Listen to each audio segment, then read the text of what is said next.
All right, let's go over to another receiver here. Matthew Golden with the Green Bay Packers.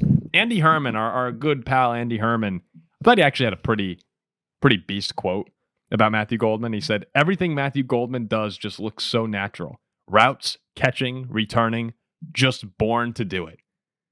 So Andy's pretty excited about Matthew Golden being in the building. Romeo Dobbs is too. He said, kid's a stud. Doesn't say much, comes in and works. He's been real consistent in that area. Kid is playing fast right now, so I'm excited to see it. Watch out, Romeo. Kid might take your job. That's probably what's gonna happen as the season goes on here in Green Bay. The Packers also have Golden returning some punts in practice. We'll see if they wind up using him there. I've never been a fan. I would not put Matthew Golden back returning punts unless if it was a situation where you need a big return. I don't know. I mean, ABU's return him. He was great. I know, but I don't like putting. How'd that turn out? Yeah, that towards. I guess he became a psychopath. Yeah. I just don't like putting your star players back to return a kick unless if you need that's that what you big signed return. Mecole Hardman for, right? Yeah, and there are some guys who are actually just naturally better than even your star players are. But yeah, if the Packers are down a touchdown with a minute left, I might throw Matthew Golden back there if he proves to be the best of the bunch. Otherwise, I just You think like a good return, good field position. yeah. Otherwise, just let someone else do it. That's like when they were relying on Keyshawn Nixon a lot more. It's like, all right, I don't know if I'd want him returning kicks as good as he is. Well, you're one injury away there from a banged up cornerback. I was about to make a joke and say if he didn't catch the 4th and 13 ball, he'd be like a 5th round pick. But I like the guy. Like I interviewed him. Like he was a cool dude. So I'm not gonna. Yeah, I was gonna say it. So I'm not gonna say. Shade at yeah. him. So I'm not gonna say that. Perhaps a friend, I'd say. Yes, I'd say a friend too. You interviewed him twice. Yeah, and he answered my question in the press conference, which I was appreciative of. All right. Yeah. But I'm expecting pretty big things, Ziggy. The thing about Matthew Golden that I've seen that has me excited is if you look at, I mean, I think out of all the things you get out of OTAs, which is not necessarily a lot, the situations that tell you the most are what happens in like the simulation drills, right? It's like the Packers had it towards the end of practice, like we're going to run a 2-minute drill. And one play in particular, a few people in the Packers media sphere have been talking about this that really stands out, is you need a big play. Play clock's at 10 seconds and counting down. Jordan Love calls a quick audible, gets Matthew Golden going on a quick out route, gets 9 yards, Golden gets out of bounds, keeps the drill going. Now, like, those aren't particularly exceptional plays, right? You don't look at a receiver getting open on a 9-yard route and catching the ball and going out of bounds and say, wow, this guy's going to be a star.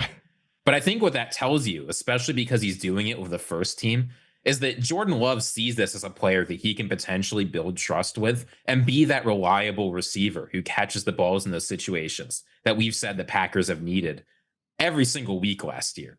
Right, the biggest issue of the Packers, there's a lot of competent receivers in that room, but there weren't guys that you felt were super reliable.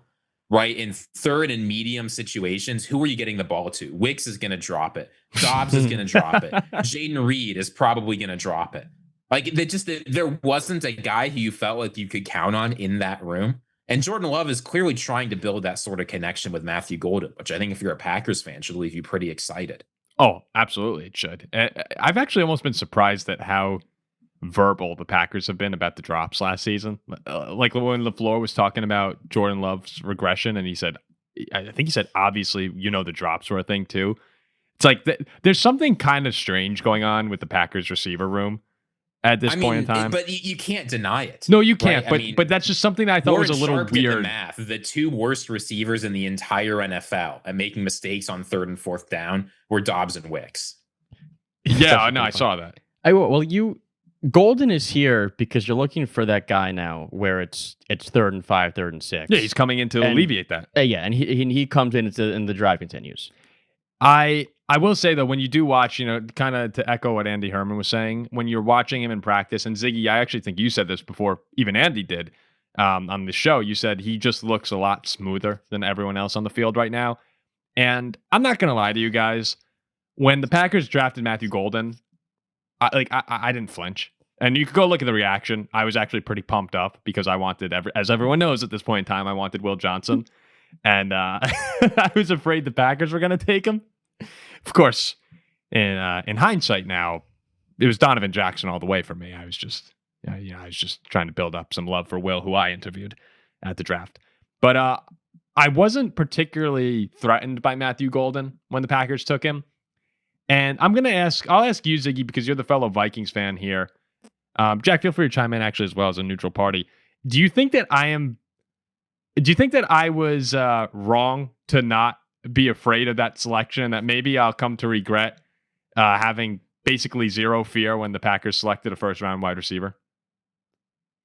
I mean, look, I'm just thinking about the 2 times we have to play the Packers next year.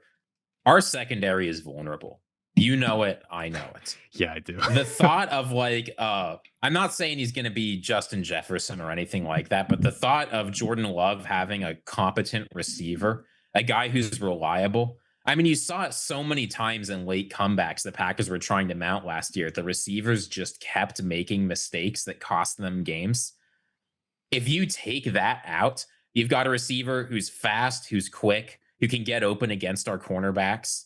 Like, that doesn't seem to me all that crazy. I don't think, especially when you pair that with potentially another receiver in Savion Williams, who we're not really talking about at all, but also I think is a real athletic threat, who's a chance to reshape this room. Yeah, I'd be worried.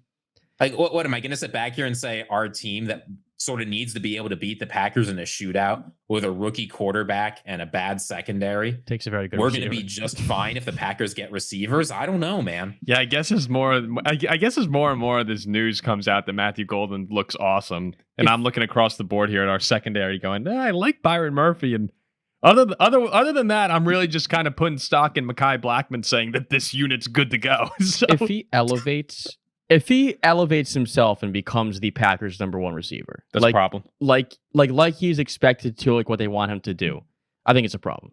Because you'll be sitting here watching the game on Sunday, and it'll be 3rd and 7, and Love will drop back. Byron Murphy putting the straps on. I guess defensive PI after that too. Yeah. But you'll be seeing Love drop back and finding Golden. We go, crap, of course it's going to him. Why aren't we covering him? Yeah, I guess I'm really not thinking about how bad it could be if Jordan Love gets a true number 1 receiver. I remember, and I'm not saying he's Antonio Brown. He hasn't played a snap in the NFL. Careful with what you say here. I remember those years when it was like 3rd and 13 for us, and it felt like a 3rd and 2 because Antonio Brown's catching a 16-yard pass, and you knew it was happening.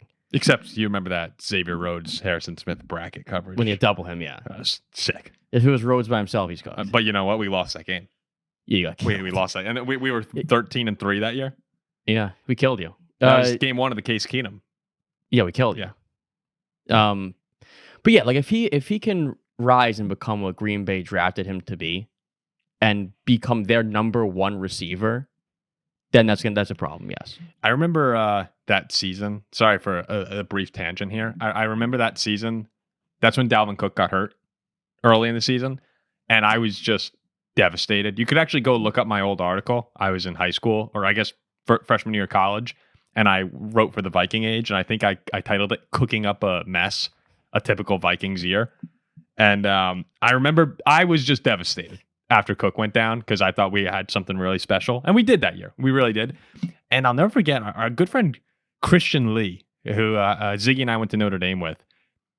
Christian's a big fan of Cleveland sports, and I walked up to Christian, and he just saw how distraught I was after the Cook injury, and he was like, "It's okay, Paul. You guys still got a great team." And that's the team that went to the NFC Championship game.